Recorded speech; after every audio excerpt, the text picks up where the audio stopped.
अच्छा कर दो, लिख लो लिख लो लिखो। ये रिकॉर्डिंग में नहीं गया है तो ठीक है ना, कोई दिक्कत तो नहीं। ठीक है सर, सर वो बंद कर दीजिएगा, बस दरवाजा बंद कर दीजिएगा सर। चलो ठीक है, बस कुछ नहीं सर, वो उधर वाला स्लाइड। ठीक है बच्चों, आगे चलें, एक क्वेश्चन करते हैं हम लोग फिर से, चले आएंगे ना, कोई दिक्कत तो नहीं किसी को। चलो एक और क्वेश्चन करते हैं। कल एक हमने फॉर्मूला पढ़ा था, जो बच्चे नहीं आए थे उनके लिए मैं बता रहा हूं, जो नहीं आए थे। अच्छा, ऐसा स्ट्रक्चर बनाया था शायद, या उल्टा बनाया था, कुछ भी बनाया, कोई फर्क नहीं पड़ता। बस बच्चों ऐसे बनाएंगे तो आर क्या हो जाएगा, नेगेटिव, क्योंकि इसका सेंटर किधर होगा, इधर। और अगर ऐसे बनाऊंगा तो आर क्या हो जाएगा, पॉजिटिव। अंतर बस इतना ही होगा बच्चों। ऐसा अगर सरफेस है, नहीं आए तो तुम्हारे लिए बता रहा हूं, ये इधर का रिफ्रैक्टिव इंडेक्स n2, इधर का रिफ्रैक्टिव इंडेक्स n1। यहां पे अगर कोई ऑब्जेक्ट रखा है और ये पोल है, उसका इमेज अगर यहां बन रहा है, तो पोल से लेके ऑब्जेक्ट तक की दूरी को क्या कहते थे, u, और पोल से लेके इमेज तक की दूरी को v। बीच में कहीं सेंटर ऑफ कर्वेचर भी होगा, उसको हम लोग r कहते थे। ठीक है ना, अपॉन 2 कहां से आ गया। तो यहां फॉर्मूला बनता था n2 upon v minus n1 upon u is equals to n2 minus n1 by r। अब सबको साइन के साथ यूज करना है, इसी को हम लोग बोलते हैं, अरे हाँ यार, सही बोला, सत्य वचन इधर होगा, सत्य वचन। अरे समझ में आ रहा है क्यों बच्चों, कर्व ऐसे है ना ये, तो इसका सेंटर इधर ही तो आएगा। ठीक है, मैं भावना में पिछला वाला ले गया था, डिराइवेशन वाला जो किया था। डिराइवेशन खुद करके देखा, आया समझ में, किया था नहीं किया था ना, बहुत बढ़िया बहुत बढ़िया, अपने से करके देखना होता है। क्वेश्चन करते आओ हम लोग बच्चों। ये एक ग्लास की स्फेरिकल ग्लास ऑब्जेक्ट है ना, मैंने, या स्फेरिकल ग्लास का बॉल है, ऐसा समझ लो, सॉलिड बॉल है। ठीक है, इसका रिफ्रैक्टिव इंडेक्स दे रखा है 1.5। ठीक है, इसका रेडियस दे रखा है बच्चों 20 सेंटीमीटर, रेडियस 20, 10 ले लेता हूं जानबूझ के। इसका रेडियस दे रखा है 10 सेंटीमीटर। ठीक है, इसका रेडियस 10 दे रखा है बच्चों। ये इसका सेंटर है, यहां से, इसके सेंटर से 15 सेंटीमीटर के डिस्टेंस पर, 15 सेंटीमीटर के डिस्टेंस पर एक ऑब्जेक्ट रखा हुआ है। ठीक है, क्वेश्चन लिखो, ये बना लो, फिर क्वेश्चन लिखो, find the final image of this object. Find the final image of this object, इस ऑब्जेक्ट का आपको फाइनल इमेज बताना है। Find the final image of this object. ठीक है, रेडियस बता दिए बच्चों, और बाहर का रिफ्रैक्टिव इंडेक्स 1 मान लेना। ये बाहर वाला बच्चों 1 है, बाहर वाला 1 मान लेना। ठीक है, फाइंड द फाइनल, बाहर वाला 1 मान लेना।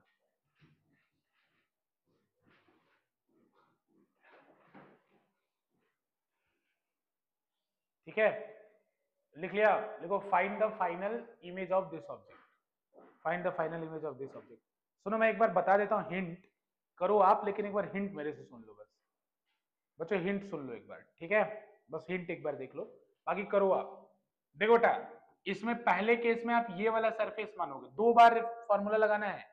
जो अभी मैंने पीछे फॉर्मूला लिखा है, n2 by V minus n1 by U is equals to n2 minus n1 by R. बेटा ये आपको 2 बार लगाना है। सबसे पहली बार लगाया किसको, इस वाले कर्व के लिए, इस वाले कर्व के लिए। तो इस वाले कर्व के लिए लगाओ बेटा, तो u माइनस 15, r की वैल्यू प्लस 10, n2 बेटा 1.5, n1 1, यहां से v आ जाएगा, आ गया। तो इसका जो इमेज होगा वो अगले वाले के लिए ऑब्जेक्ट का काम करेगा, लेकिन बेटा अगले वाले का u आपको यहां से चाहिए,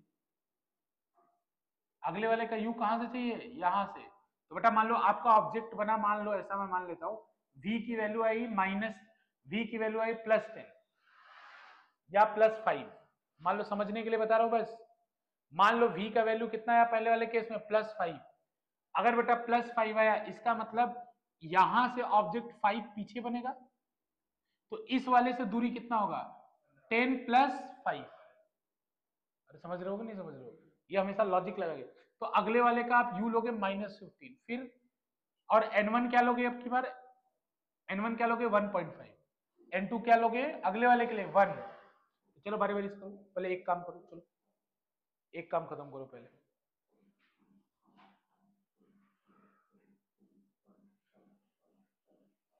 करो उसको करो, वो फॉर्मूला लिखा है बेटा साइन के साथ यूज करो।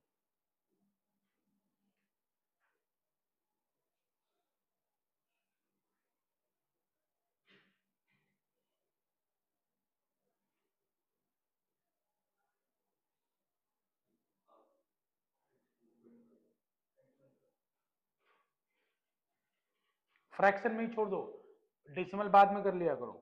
जब ऐसा फ्रैक्शन वैक्शन में आए ना ऐसे ही छोड़ दिया करो, आगे डेसिमल बाद में एक ही बार कर लेना।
तो घबराते क्यों हो? हाँ तो क्या हो गया, ऐसे कोई नियम नहीं है, लेफ्ट में भी बन सकता है, बिल्कुल बिल्कुल बन सकता है बेटर, लेफ्ट में बन सकता है, ऐसे नहीं। जैसे आप एक बात याद रखो कि जैसे ये लेंस है, लेंस का अगर वर्चुअल इमेज बनेगा तो किधर बनेगा, लेफ्ट में बनेगा, रियल बनेगा तो राइट में बनेगा। तो हो सकता है कि रेज ऐसे जाने के बाद एक्सपैंड हो रही हो, तो उनको पीछे बढ़ाने पे ऐसे इमेज बन रहा हो, ऐसे परेशान नहीं होना। हाँ, ऐसे परेशान नहीं होना कि नहीं हो सकता, नहीं गलत नहीं आएगा। हाँ, v का वैल्यू -90 आएगा, v का वैल्यू -90 सेंटीमीटर। कोई बात नहीं, कोई सही है, ऐसे परेशान मत हो करो, प्लस माइनस होना उत्सव क्या हुआ समझ में आया। डायरेक्ट वो फॉर्मूला लगाया बेटा, देख लो u का वैल्यू -15 था, n1 की वैल्यू 1 थी, n2 की वैल्यू 1.5 थी बेटा, और देख लो 1.5 -1/10 किया। r को +10 क्यों लिया है, इसका सेंटर राइट में होगा इसीलिए +10 लिया, बस सॉल्व कर दिया, v90 आ गया। अब सुनो फील करो बेटा, अगर v -90 आया तो इमेज किधर बना होगा, लेफ्ट में कि राइट में, लेफ्ट में बना होगा, यानी इधर कहीं जाके बना होगा 90, इधर कहीं 90 बना होगा। तो इस वाले के अब सेकंड केस पे आते हैं, तो इस वाले जो ये पोल मान लो 1 है, ये पोल 2 है, तो पोल 2 से ऑब्जेक्ट की डिस्टेंस कितनी होगी अब? हाँ हाँ 110, 110 समझ रहे हो क्यों बेटा? इससे चाहिए ना, तो यहां से यहां तक 20 है और यहां से पीछे 90 है, 110, तो शुरू कर दो। अरे कोई बात नहीं, बड़ा होगा तो क्या होगा, सॉल्व करो फिर से, हम कैलकुलेशन सीख रहे हैं ना। तो देखो अब की बार क्या करोगे बताओ, 1/-110, 1 क्यों लिखा है आपकी बार, N2 में 1 क्यों लिखा है? क्योंकि इमेज बाहर बनेगा, मतलब आपको दूसरा मीडियम लेना है, -1.5 अपॉन, अरे गड़बड़ कर दिया क्या मैंने, 1/V -1/1.5/110 is equals to 1 - 1.5 upon R की वैल्यू कितनी है, आर की वैल्यू है -10।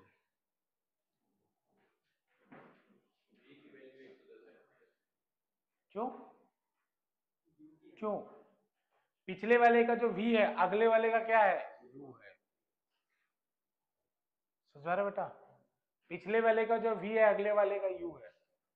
अब सॉल्व कर लो, जो आए वो आए, +1.5 अपॉन 110 इज इक्वल्स टू, वही बात आएगी 0.5 अपॉन 10, तो माइनस प्लस आ जाएगा ना आपकी बार, -0.5 अपॉन -10, तो हो जाएगा 0.5 अपॉन 10, तो 1 upon v is equals to, हाँ ठीक है कोई दिक्कत नहीं, v is equals to 0.5 upon 10 minus 1.5 upon बेटा 110। ठीक है, कर लो इसको, जो सॉल्व करके आया, कॉम्प्लिकेटेड नहीं करूं मैं। तो 10 से इसका आंसर 110 आएगा, मल्टीप्लाई करोगे 11, 11 तो 11 5.5 आ जाएगा, माइनस 1.5 आएगा, इसका मतलब ये कितना आएगा, 4 आ जाएगा ना, माइनस, नहीं बेटा माइनस करूंगा फिर माइनस नीचे भी तो है, कट जाएगा ना, हाँ तो ये आ जाएगा 4/110, उल्टा कर दो, तो v इज इक्वल्स टू 110/4, कितना आ रहा है बेटा 27 के लगभग,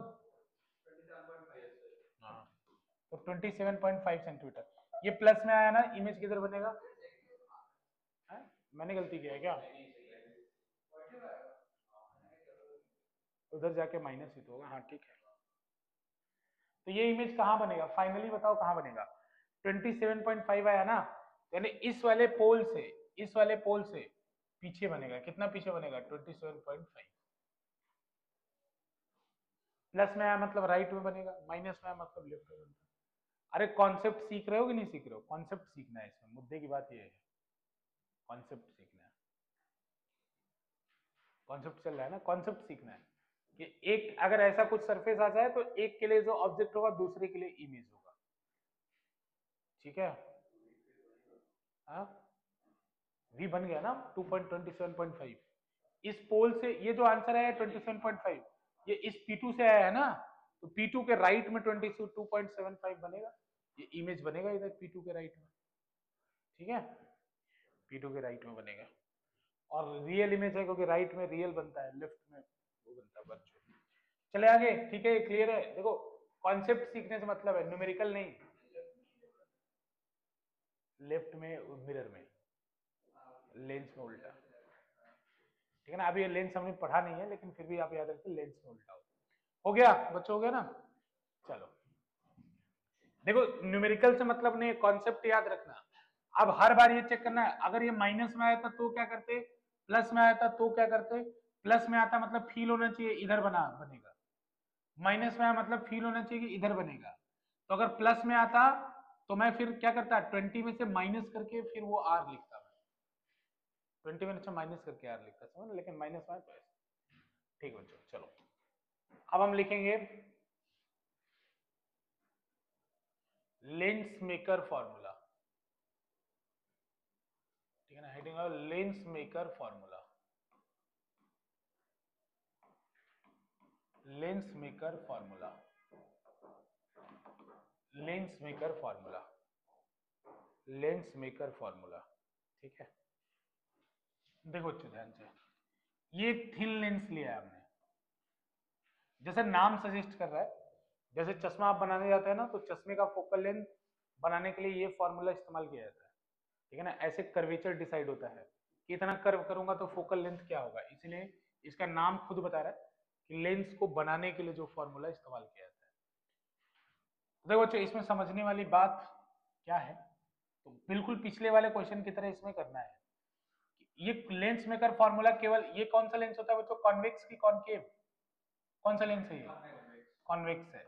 तो बच्चों मैं कॉन्वेक्स ले रहा हूं, लेकिन फॉर्मूला सबके लिए वैलिड होगा, ठीक है ना, इसलिए मैं साइन नहीं डालूंगा, साइन नहीं डालूंगा, फॉर्मूला निकालूंगा बस, क्योंकि मैं सबके लिए फॉर्मूला लिख रहा हूं, बस समझने के लिए मैं कॉन्वेक्स या कॉनकेव ले रहा हूं, कोई भी ले सकता है कोई। तो बेटा याद रखना है, इसमें जब आप ऐसे चलें तो लेफ्ट टू राइट चलते समय जो पहला सरफेस मिलेगा उसे 1 कहेंगे, और जो दूसरा मिलेगा उसे 2 कहेंगे। लेफ्ट टू राइट जाते समय पहले जो सरफेस मिलेगा उसे 1 कहना है, जो बाद में मिलेगा उसे 2 कहना है। आप कोई बोले कि इस लेंस को अगर घुमा दूं मैं तो 2 वाला इधर आ जाएगा, 1 वाला इधर, नहीं, घूमने के बाद में भी जो लेफ्ट में आएगा उसे 1 कहेंगे, और जो राइट में आएगा उसे 2 कहेंगे। ये साइन कन्वेंशन, ठीक है ना। तो बच्चों अभी इसका रिफ्रैक्टिव इंडेक्स मान लो n2 है, बाहर मीडियम का रिफ्रैक्टिव इंडेक्स n1 है, ऐसा। तो बेटा इसमें दो सरफेस है, स्फेरिकल दो सरफेस है, तो पहले सरफेस का जो इमेज होगा वो दूसरे वाले के लिए क्या होगा, ऑब्जेक्ट होगा। समझ में आ रहा है ना, जैसे पीछे किया था। तो पहले वाले का इमेज लिखते हैं, तो बेटा मान लो n2 अपॉन इसका इमेज v1 बना, v1 मान लेता हूं, minus n1 upon u is equals to, sign नहीं डाला, बस फॉर्मूला लिख रहा हूं, इज इक्वल्स टू क्या होगा, n2 minus n1, n2 minus n1 upon r1, again sine नहीं डाल रहा हूं, प्लस माइनस नहीं डाल रहा मैं, बस कोई लिख रहा हूं क्योंकि किसी भी लेंस के लिए फॉर्मूला बनाना है।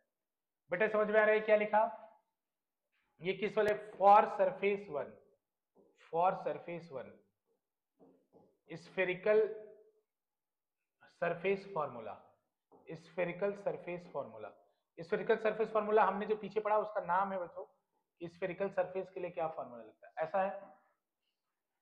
बेटा जो V1 आएगा पहले वाले का, वो दूसरे वाले के लिए ऑब्जेक्ट होगा, लेकिन हम क्या करते थे पहले, ये घटा बढ़ा के देखते थे कि भाई उससे कितना दूर है, लेकिन हम ये मान रहे हैं कि ये थिन लेंस है, ये कौन सा लेंस है, थिन लेंस, तो ये जो P1 P2 है इनके बीच में दूरी एकदम नेग्लेक्ट की जा सकती है, थिन लेंस मान रहे हैं तो P1 P2 की दूरी क्या की जा सकती है, नेग्लेक्ट की जा सकती है।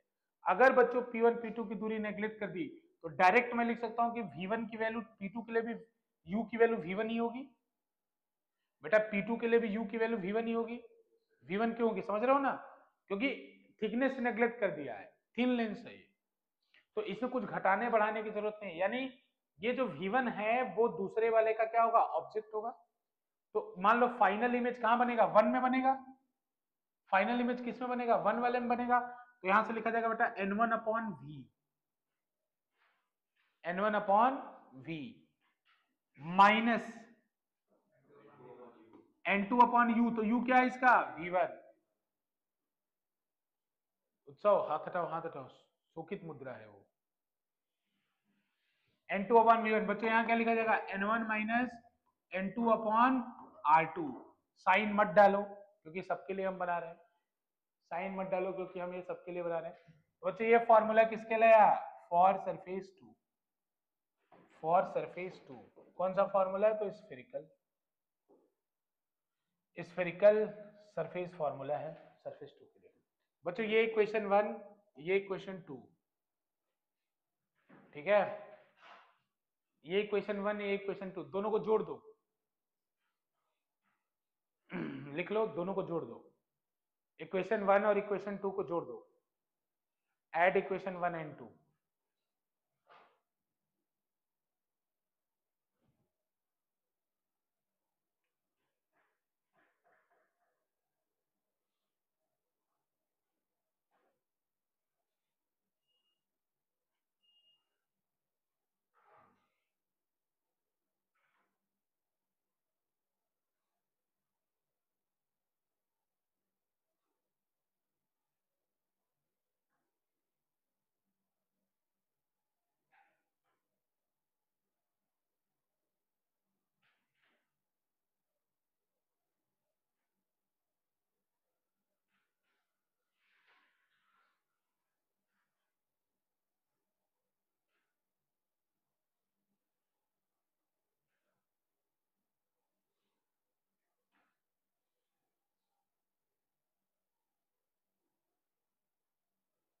ऐड इक्वेशन 1 एंड 2 बच्चों, ऐड इक्वेशन 1 एंड 2, तो देखो ये गया,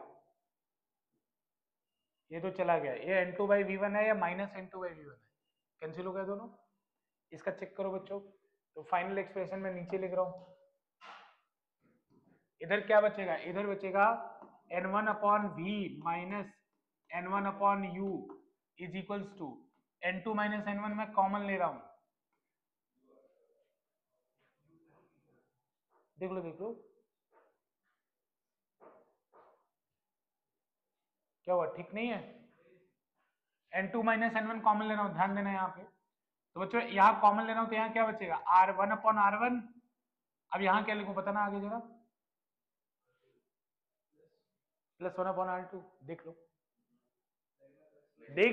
मेरे को, माइनस, बेटा इसको n2 माइनस n1 बनाना तो माइनस निकालना पड़ेगा ना, तो माइनस 1 अपॉन r2, ठीक है ना, ऐसे ऐड कर दिया बेटा।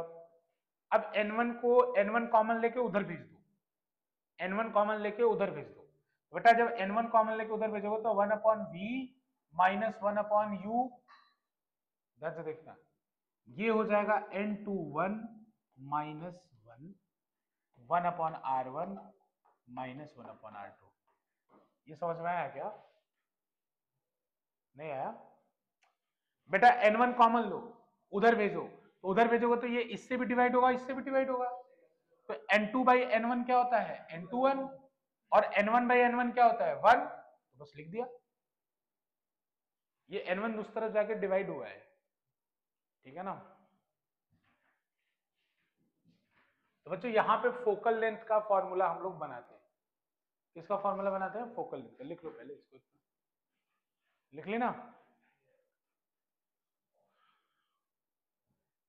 ठीक है बेटा। तो बताओ ऑब्जेक्ट जब इंफिनिटी पे रहता है तो इमेज कहां बनता है, फोकस पे, ऑब्जेक्ट इंफिनिटी पे रहता है तो इमेज कहां बनता है, फोकस पे, तो मैं इधर लिख रहा हूं बच्चों, if u is infinity, minus infinity लिखो चाहे प्लस इंफिनिटी, बात ठीक है, if u is infinity then v is equals to f, put कर दो यहां पुट कर दो, तो 1 upon f will be equal to minus 1 upon infinity is equals to n21 minus 1 upon sorry into 1 upon r1 minus 1 upon r2,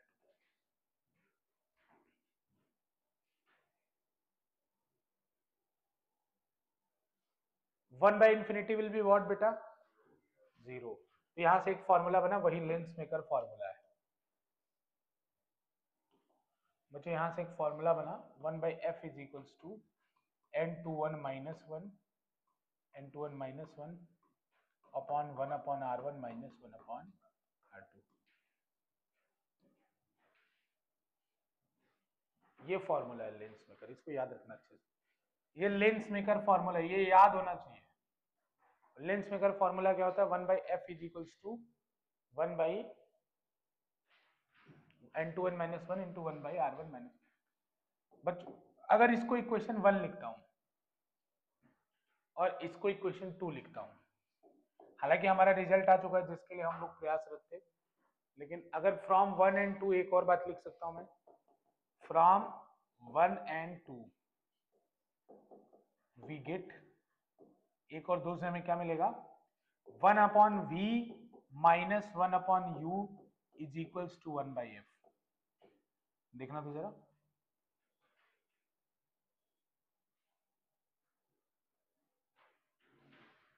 बच्चों n21 minus 1 into 1 upon r1 minus 1 by r2 किसके equal है, 1 by F के, तो वहां पे 1 by F हो जाएगा, तो ये फॉर्मूला जाना पहचाना लग रहा है कि नहीं लग रहा है, हाँ वो इसको बोलते हैं लेंस फॉर्मूला, ठीक है ना, ये थिन लेंस फॉर्मूला भी यहाँ से आ गया, यहाँ से थिन लेंस फॉर्मूला भी आ गया, तो भी ऐसा बोल दे कि लेंस मेकर फॉर्मूला बताओ फिर थिन लेंस फॉर्मूला भी बताओ, उसी से तो आप ऐसे कर लेना, क्या हुआ उत्सव, ठीक है, घबराओ मत, ठीक होगा सब, चिंतित मत रहो, अपने नाम के अनुरूप व्यवहार करो, उत्सव में रहो हमेशा, हो गया पक्का बेटा, चलो आगे, देखो ये फॉर्मूला थोड़ा थोड़ा पढ़ा होगा, फिर बता दूंगा मैं आगे, लेकिन उससे पहले कुछ क्रांतिकारी काम करते हैं हम लोग। आप लोग लेंस कितने टाइप के पढ़े हैं पता है आपको? दो। आइए हम आपको और भी टाइप के लेंस बताते हैं। हाँ, पहले लेंस दो कॉमन वाले कर लो, फिर उसके बाद हम लोग इसमें कुछ करेंगे हम लोग। तो लेंस अभी मेन दो मान लो, तो मेन दो लेंस होते हैं, ये कौन लिख गया?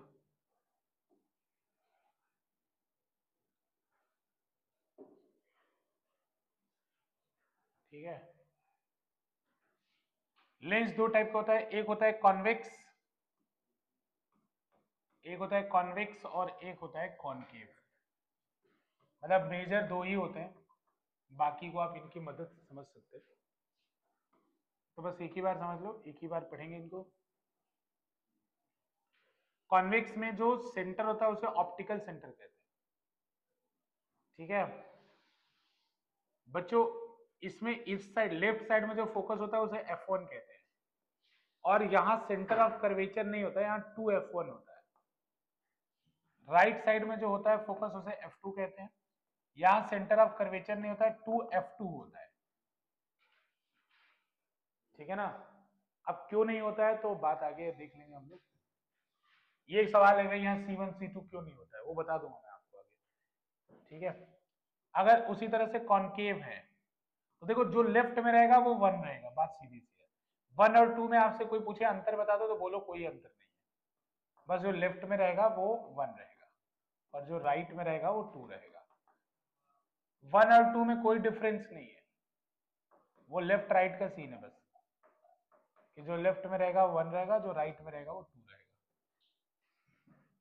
ठीक है ना?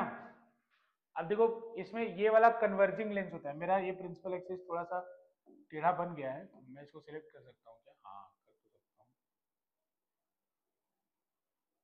हाँ रोटेट भी कर सकता हूँ क्या?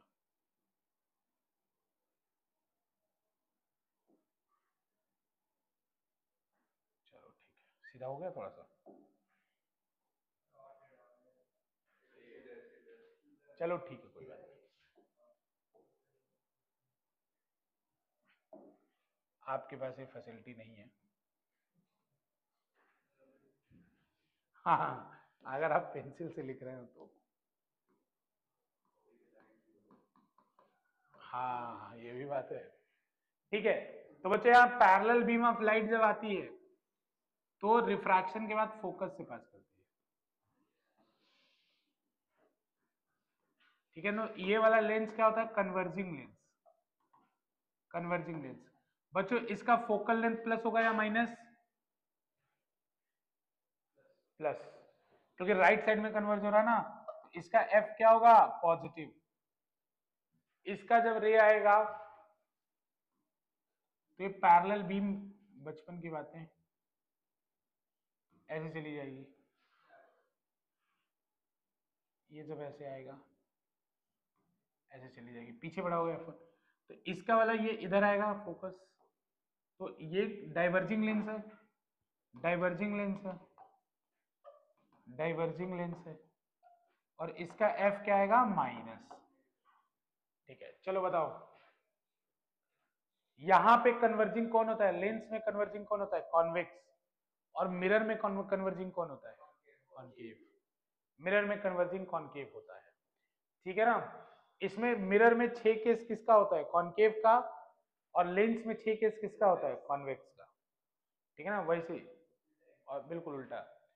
तो अगर फोकल लेंथ 20 है, -20 है, -20 सेंटीमीटर है, तो कौन सा लेंस कौन सा मिरर?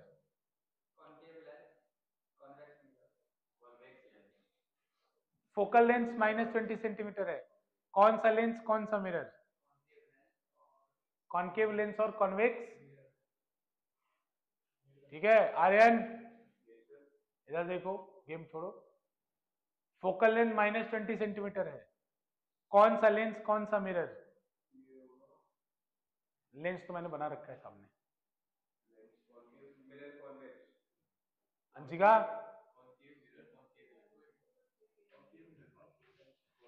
अब तुम लोग देखो देखो देखो देखो देखो, तुम लोग देखो, एफ की वैल्यू -20, यहां दिख रहा है कॉनकेव, मिरर में चेक करो, चेक करो, चेक करो, अरे चेक तो करो, अरे तुम लोग भूल गए क्या?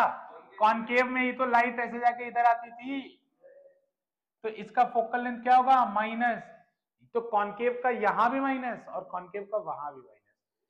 याद रखो सब कुछ उल्टा हो जाता है, लेकिन फोकल लेंथ का साइन नहीं उल्टा होता है, यही गेम फंसता है। जो बच्चे को पहले लेंस याद आता है वो मिरर को उल्टा कह देता है, और जिसको मिरर याद आता है वो लेंस को उल्टा कह देता है, बोलता है अरे उल्टा ही तो होगा, सोचना क्या है, एक सोच लिया वही काफी है। हाँ तो धोखा होगा।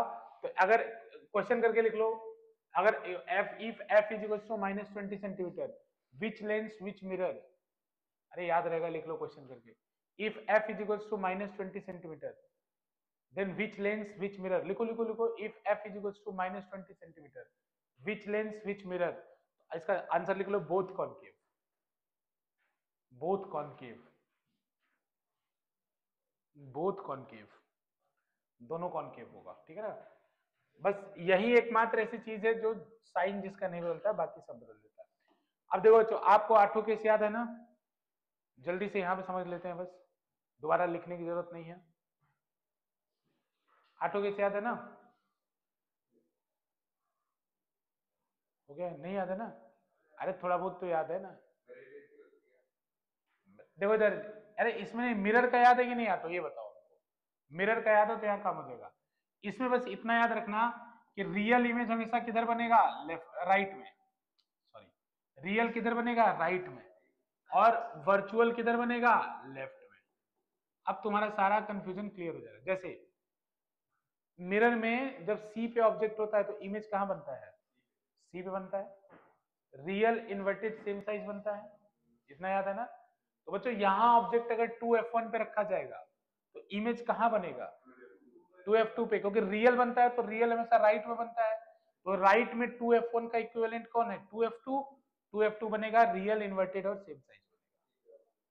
समझ में आ रहा है? ऑब्जेक्ट रखा है सी और एफ के बीच में कॉनकेव मिरर में, तो इमेज बनता था बियॉन्ड सी, या सी और इंफिनिटी के बीच में बनता था कि नहीं बनता था? और कैसा बनता था? रियल इन्वर्टेड और इनलार्ज, इनलार्ज बनता था। तो बच्चों यहां अगर ऑब्जेक्ट में f1 और 2f1 के बीच में रखूं तो इमेज क्या बनेगा? बियॉन्ड 2f2, रियल इन्वर्टेड और इनलार्ज। बात समझ में आ रहा है ना? कनेक्ट कर पा रहे हो? अगर F1 पे रखें तो इन्फिनिटी में बनेगा, यहां भी सब कुछ सेम है, बस इतना याद रखना रियल। अच्छा बस लास्ट वाला केस देख लो, अगर नहीं नहीं इसमें नहीं, इसमें F1 वो नहीं आता। अगर F और P के बीच में होता है तो कहां बनता है? बिहाइंड द मिरर बनता था, वर्चुअल इरेक्ट इनलार्ज बनता था। यहां जब F1 और O के बीच में रखोगे तो बिहाइंड द मिरर कहां बना है? इसमें F1 और O के बीच में रखोगे तो वर्चुअल इरेक्ट और इनलार्ज तो बनेगा, लेकिन किधर बनेगा? तो लिखोगे इसमें same side, same side as object, मतलब जिधर ऑब्जेक्ट है उसी तरफ, सेम साइड एज ऑब्जेक्ट। बस इतना उसमें अंतर याद रख लेना। अरे समझ में आ रहा है ना? मैं लिखवाऊं पूरा, याद रखना। अगर ऑब्जेक्ट यहाँ इन्फिनिटी पे रखा है तो इमेज कहां बनेगा? F1 पे, क्योंकि ये हमेशा वर्चुअल बनाता है, तो इसका इमेज हमेशा किधर बनेगा? लेफ्ट में कि राइट में? लेफ्ट में, तो इसका F1 पे बनेगा। बेटा इन्फिनिटी और O के बीच में कहीं भी हो उसका इमेज बनेगा F1 और O के बीच में। कैसा बनेगा? वर्चुअल इरेक्ट एंड स्मॉलर या डिमिनिश। समझ में आ रहा है? क्लियर है? कोई दिक्कत परेशानी है तो बताओ। ठीक है बच्चों, आगे चले ना, बस उसी से इसको सीख लो, उसी से इसको सीख लो, ठीक है। चलो अब कुछ और टाइप का लेंस बताते हैं बच्चों। हाँ, सबसे पहला लिखो equi convex, equi convex, equi convex, equi convex, ठीक है ना, equi convex lens, equi convex lens. Lens के अंदर लिखो टाइप्स ऑफ लेंस, लिख लो कोई बात नहीं। Equi convex lens, equi convex lens, equi convex lens, types of lens के अंदर इक्वी कॉन्वेक्स लेंस। देखो बच्चों अगर इक्वी कॉन्वेक्स है तो इसका दोनों साइड का जो रेडियस ऑफ कर्वेचर है वो सेम होगा। मतलब कॉन्वेक्स में ऐसा जरूरी नहीं कि दोनों साइड का रेडियस ऑफ कर्वेचर सेम हो, ऐसे भी हो सकता है, कॉन्वेक्स ऐसे भी मिल सकता है, ये भी कॉन्वेक्स ही कहा जाएगा। ऐसा जरूरी नहीं कि दोनों तरफ का रेडियस ऑफ कर्वेचर सेम हो, लेकिन जब सेम होता है तो उसे क्या कहते हैं, इक्वी कॉन्वेक्स लेंस। बेटा इसका रिफ्रैक्टिव इंडेक्स n2 है, इसका n1 है, इसका n1 है, इसके फोकल लेंथ का फॉर्मूला लिखना है, तो बस r का साइन लिखना है आपको। तो फॉर्मूला होता है 1/f is equals to n21 minus 1 upon r1 minus 1 upon r2। तो बच्चों देखो यहाँ r1 पहला वाला सरफेस है, तो ये प्लस आ रहा है कि माइनस आ रहा है?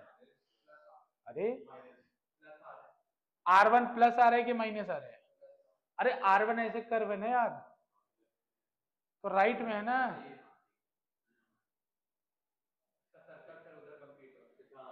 अरे इसका सर्कल इधर कंप्लीट हो रहा है ना, तो r1 यहाँ पे क्या है, plus r 1 upon r1 minus 1 upon r2 किधर है, r2 का देखो सेंटर इधर होगा ना, इसका सेंटर अगर तो माइनस r हो जाएगा, तो दोनों तरफ इक्वल है, इसको सॉल्व कर दो, माइनस माइनस प्लस हो जाएगा, 2r तो 2/r हो जाएगा। तो यहां से f का फॉर्मूला कितना आएगा, f का फॉर्मूला आएगा, उल्टा कर देना फिर तो हो जाएगा r upon 2n21 minus 1, r upon 2n21 minus 1। तो ये इक्वी कॉन्वेक्स लेंस का फोकल लेंथ होगा, ये इक्वी कॉन्वेक्स लेंस का फोकल लेंथ होगा। f is equals to r upon 2 into n21 minus 1, n21 minus 1, n21 minus 1।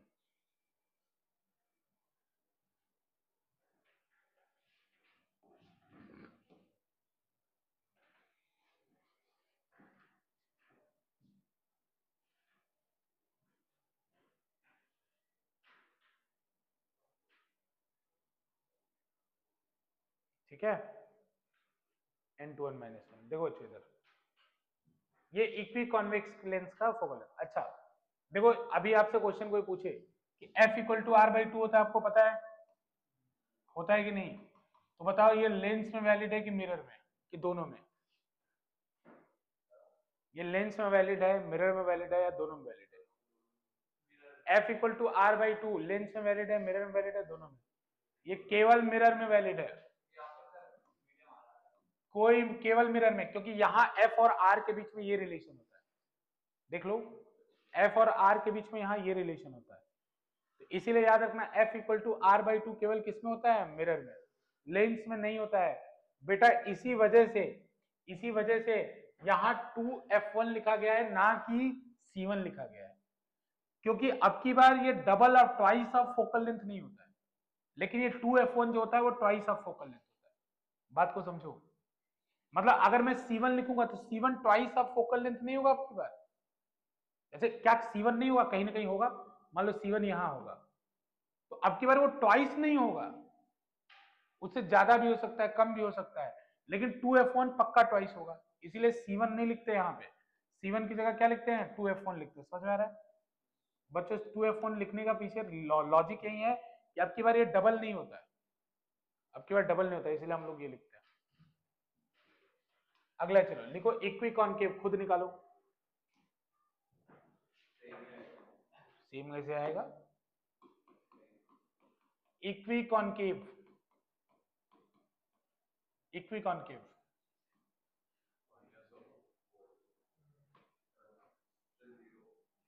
इधर का भी आर होगा, इधर का भी आर होगा, n2 हो गया, n1 हो गया, n1, फटाफट निकालो यार,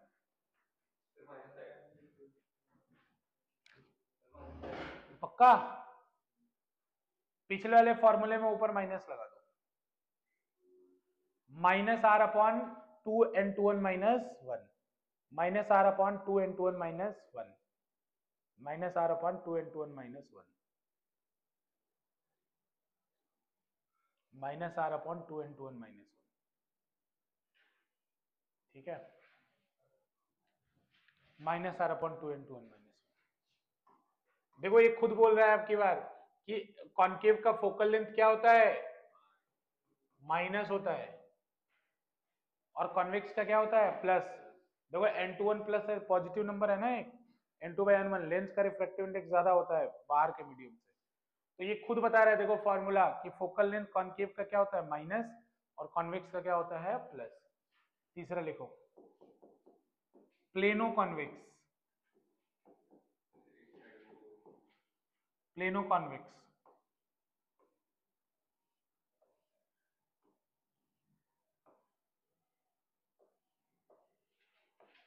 चाहे ये लिखो चाहे ये लिखो, आंसर नहीं बदलेगा। कोई भी केस लेके करोगे आंसर चेंज नहीं होगा। इस तरफ का आर हो जाएगा और इस तरफ का क्या हो जाएगा इन्फिनिटी। ये वाला लोगे तो इधर का इन्फिनिटी उधर का आर, तुम कोई भी लो आंसर सेम आएगा। चाहे इस वाले पीस के लिए करो चाहे इस वाले पीस के लिए करो, आंसर सेम आएगा। विश्वास ना हो तो करके देख लो। R1 की वैल्यू यहाँ पे क्या लोगे, यहाँ पे R1 क्या लोगे प्लस आर, और R2 क्या लोगे इन्फिनिटी। यहाँ पे R1 क्या लोगे इन्फिनिटी, R2 क्या लोगे माइनस आर। आंसर सेम आएगा, चाहे एक से लगाओ चाहे दूसरा करो, पहले का करो चाहे दूसरा, इसलिए कंफ्यूज नहीं होना है। लेंस को घुमाने पे कभी फोकल लेंथ नहीं बदलता है, इससे आपको क्लियर होना चाहिए कि अगर लेंस को कोई घुमाए तो उसको फोकल लेंथ नहीं बदलता है। निकालो निकालो बच्चों।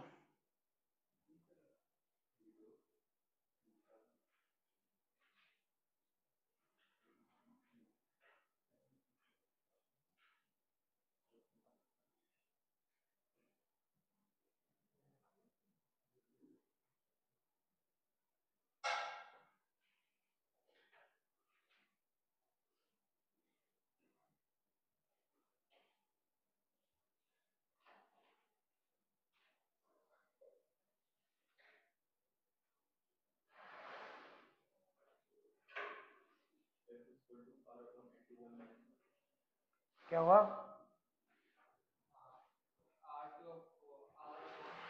F is equals to R अपॉन N21 माइनस 1।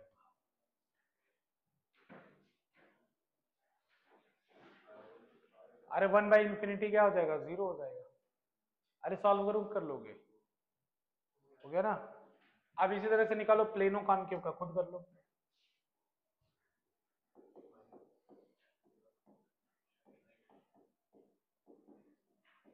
प्लेनो कॉनकेव का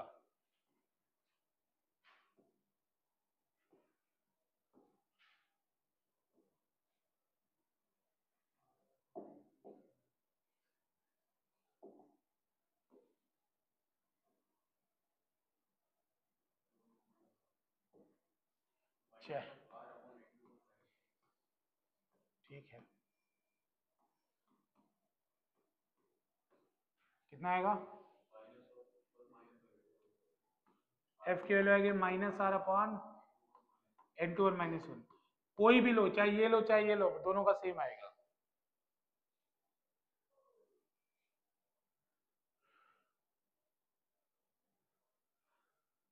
बच्चों फोकल लेंथ निकालने के बाद आप 1/v minus 1/u equal to 1/f वाला फॉर्मूला लगा सकते हैं, चाहे कोई भी लेंस हो। ये बात मैं आपको बता रहा हूँ। जैसे अगर आपसे कोई बोले कि क्या प्लेनो कॉन्वेक्स में 1/v minus 1/u equal to 1/f लग जाएगा, लग जाएगा। चले आगे, concavo convex,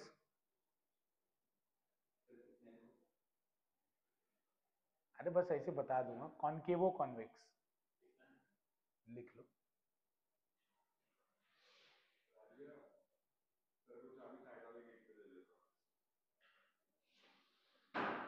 concave or convex, concave or convex. देखो इसका कोई फॉर्मूला नहीं बनेगा, बस ऐसे बता दे रहा हूँ कि तुम परेशान मत हो जाना जीवन में। कॉन्केवो कॉन्वेक्स, चांद बनाने आ रहा है ना।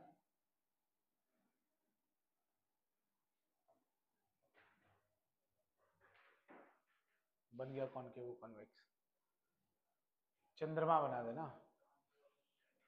हाँ सही बोल रहे हो, आगे वाला गाना गाओ, ठीक है ना। बच्चों इधर कुछ R1 होगा कुछ R2 होगा, कर लेना, इसका कोई फॉर्मूला नहीं बनता है कि बताऊं मैं। बस तुम साइन देख लेना बस कि R1 प्लस R डालना है और R2 दोनों प्लस R होंगे, बस कर लेना अगर आएगा तो। इसका कोई फॉर्मूला नहीं बनता तो करने का, बस मैंने बता दिया ऐसा होता है। अब इसके अलावा भी होता है, मतलब जैसे ऐसा भी हो सकता है कि इसको बोलेगा कि बाई कॉन्वेक्स है, जैसे बोलेगा बाई कॉन्वेक्स है।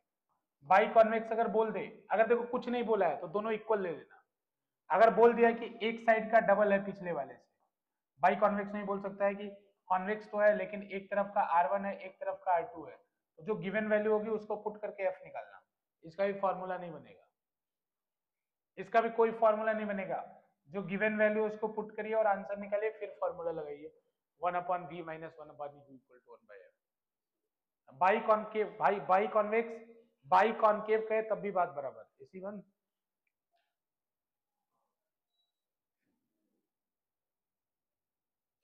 बाई कॉन्वेक्स कहे तब भी बात बराबर, मतलब बाई कॉन्केव कहे तब भी बात बराबर, ठीक है।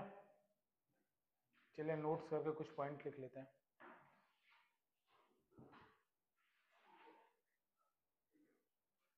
ठीक है, समझ में आ रहा है ना, अच्छा टॉपिक है लेकिन इसके न्यूमेरिकल थोड़े से पेचीदे होंगे, तो घबराना नहीं है, कर लेंगे हम लोग। इन दोनों का कोई फॉर्मूला नहीं बनता तो पढ़ने का कोई मतलब नहीं है, परेशान आप लोग नहीं हो। चलिए क्वेश्चन लिखिए, नोट्स लिख लो, बना लो बेटा, बना लो।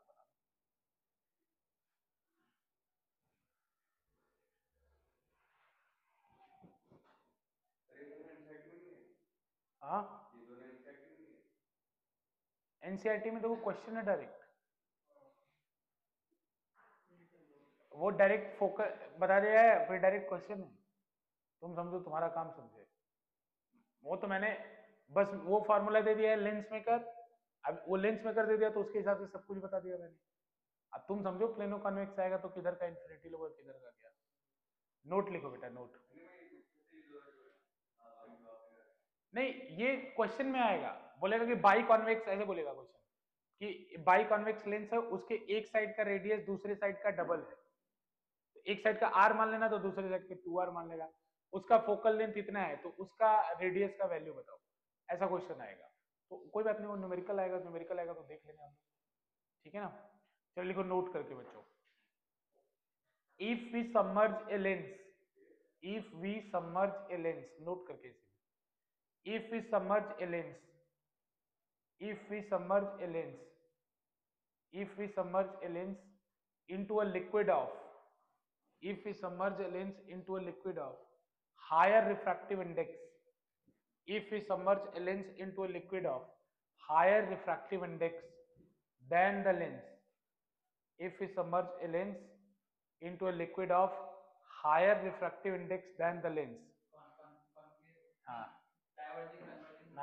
then it will invert its nature, then it will invert its nature, बच्चों then it will invert its nature, if we submerge a lens into a liquid of higher refractive index than the lens, then it will invert its nature, then it will invert its nature, invert its nature। बच्चों converging diverging हो जाएगा, यानी जो convex होगा वो concave हो जाएगा और जो कॉन्वेक्स होगा कॉन्केव होगा वो कॉन्वेक्स हो जाएगा। कैसे देखो इधर, किसी एक का एग्जांपल ले लेता हूं, इक्वी कॉन्वेक्स का सबसे famous F equal to R upon 2 into N21 - 1 होता है ना। देखो बेटा, हमें पता है कि कॉन्वेक्स का फोकल लेंथ पॉजिटिव आता है क्योंकि N21 क्या है, N21 है N2/N1, तो बेटा ये ग्रेटर देन 1 होता है नॉर्मल सर्कमस्टेंसेस में, क्योंकि बाहर का मीडियम एयर है, लेंस का ग्लास का बना है, तो एयर का 1 ग्लास का 1.5, तो ये रेशियो 1 से बड़ा आएगा कि नहीं आएगा, तो बेटा 1 से बड़ा आएगा, तो 1 से बड़े नंबर में से 1 को माइनस करोगे तो नंबर पॉजिटिव रहेगा, तो पॉजिटिव रहेगा तो ओवरऑल वैल्यू क्या रहेगा, पॉजिटिव रहेगा। लेकिन बेटा कैच क्या हो जाए कि अगर बाहर वाला मीडियम ज्यादा डेंस हो जाए तो ये N2/N1 लेस देन 1 हो जाएगा, अगर जानबूझ के हम ऐसा कर दे लेंस को किसी लिक्विड में डुबा दे, उसका रिफ्रैक्टिव इंडेक्स लेंस से ज्यादा हो, तो ये तो लेस देन 1 आ गया, तो बेटा ये वाली क्वांटिटी भी लेस देन 1 हो गई, जैसे 0.5 आ गई, तो 0.5 - 1 करोगे जब तो -0.5 हो जाएगा कि नहीं, तो जो क्वांटिटी पहले ओवरऑल पॉजिटिव थी अब यहां माइनस आ गया तो ओवरऑल क्या हो जाएगी, नेगेटिव, तो जो फोकल लेंथ पहले प्लस में था अब फोकल लेंथ क्या हो जाएगा, माइनस, तो फोकल लेंथ प्लस होने का मतलब कन्वर्जिंग और माइनस होने का मतलब डाइवर्जिंग। तो कॉन्वेक्स हो जाएगा कॉनकेव और कॉनकेव हो जाएगा कॉन्वेक्स। याद रखना, अगर ज्यादा रिफ्रैक्टिव इंडेक्स में डुबा दिया तो। इसी पे क्वेश्चन आता है, लिखो क्वेश्चन है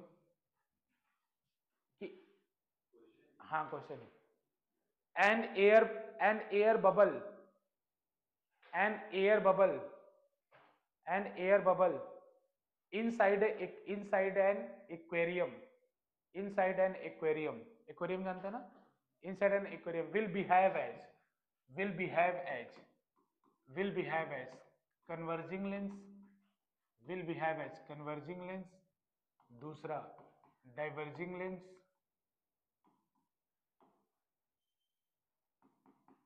ठीक है ना, plane refracting surface, plane refracting surface, चौथा कैन बी एनीथिंग, कुछ भी हो सकता है, दोनों में से कुछ भी हो सकता है, can be anything, converging diverging.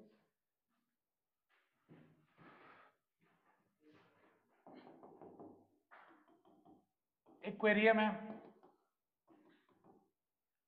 Aquarium के अंदर एयर बबल बन गया है, एक्वेरियम के अंदर ये एयर बबल बन गया है, ठीक है ना, बबल है, ठीक है।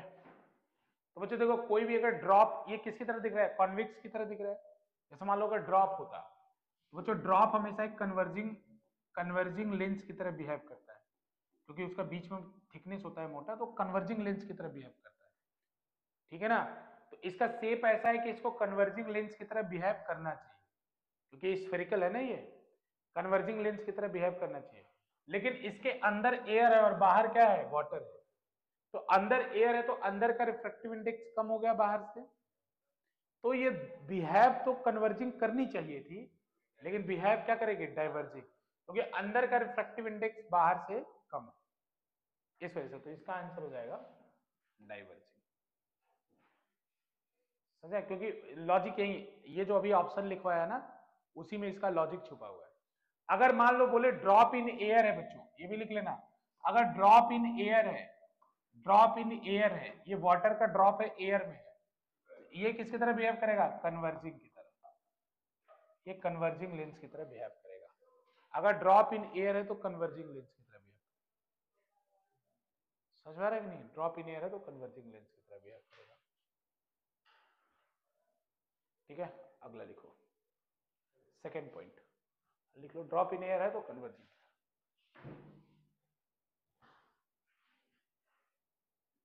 हाँ लिखो, सेकेंड पॉइंट बच्चों, if we submerge a lens, if we submerge a lens into a liquid, if we submerge a lens into a liquid and it disappear and it disappear and it disappear and it disappear, then the refractive index, then the refractive index of the lens and liquid, then the refractive index of the lens and liquid will be equal, then the refractive index of the lens and liquid will be equal, then the refractive index of the lens and liquid will be equal, ठीक है, refractive index of the lens and liquid will be equal.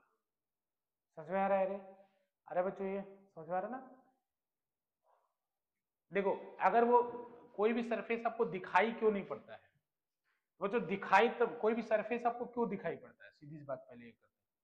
कोई भी आपको surface तब दिखाई पड़ता है जब वहां से लाइट बेंड होती है। अगर लाइट बेंड ना हो तो आप सरफेस को देख नहीं पाएंगे। तो लाइट आपको तभी, सरफेस आपको तभी दिखाई पड़ता है जब वहां से लाइट बेंड हो। तो बच्चों देखो, एफ का फॉर्मूला देखो, इक्वी कॉन्वेक्स लेता हूं, R upon 2 into N two one minus one, होता है कि नहीं होता है? अब बेटा एन टू और एन वन इक्वल हो जाए तो 1 माइनस 1 हो जाएगा, फोकल लेंथ इंफिनिटी हो जाएगा, मतलब वो लाइट को मोड़ ही नहीं रही है, सीधा लाइट आ रहा है तो सीधा चला जा रहा है, बिल्कुल। फोकल लेंथ जीरो होने का मतलब बेंडिंग कैपेसिटी ही खत्म हो गई, तो इसका मतलब वो सीधा जाने दे रही है, वो तो सीधा जाने दे रही है तो आपको सरफेस दिखेगा ही नहीं। प्लेन मिरर की तरह नहीं, प्लेन रिफ्रैक्टिंग सरफेस की, और प्लेन रिफ्रैक्टिंग सरफेस में भी लाइट बेंड होती है, यहाँ लाइट बेंड नहीं होती, इसीलिए आपको ये गायब हो जाएगा, ये लेंस गायब हो जाएगा। तो बच्चों अगर बोले कि एक लेंस है उसका refractive index 3 point refractive index 1.64 है, उसको एक लिक्विड में डाला वो गायब हो गई, तो बताओ लिक्विड का रिफ्रैक्टिव इंडेक्स कितना 1.6, ऐसे कर देना, तो डायरेक्ट आप ऐसे उसको कर दीजिएगा कि वही सेम होगा। ठीक है, कुछ दिक्कत तो नहीं। तीसरा लिखो बच्चों, if we submerge a lens if we submerge a lens into a liquid of